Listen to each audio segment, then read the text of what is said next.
U.S. President Donald Trump claims that immigration authorities will begin removing millions of undocumented immigrants from America. While some argue that his threats amount to nothing more than heated campaign rhetoric, his message comes as a dire warning to millions of people. VOA's Ramon Taylor explains.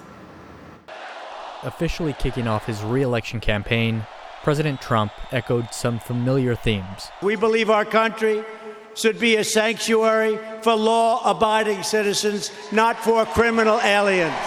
His rally comes a day after a barrage of late Monday evening tweets in which he warned that immigration authorities would conduct mass deportations beginning next week. Such an operation would require hundreds or thousands of agents and law enforcement personnel who are already overextended. Proponents argue for more resources. I think the first thing that has to happen is the government has to have the capacity and the ability and resources to enforce the law. In other words, end the border crisis and make sure that ICE can do its job for the most part in the interior. The timing of President Trump's announcement raised red flags regarding his intentions.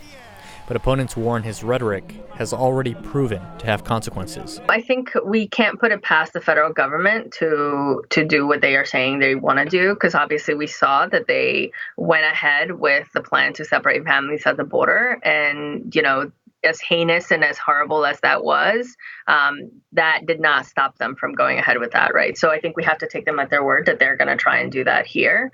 Immigration attorney Matthew Cameron says a massive roundup operation is simply not possible, but he has no doubt that fear will set in among undocumented communities anyway. That means that people aren't going to go to their medical appointments, they're not going to go take their kids to school, they're going to skip days on the job, if they really believe that there's a possibility.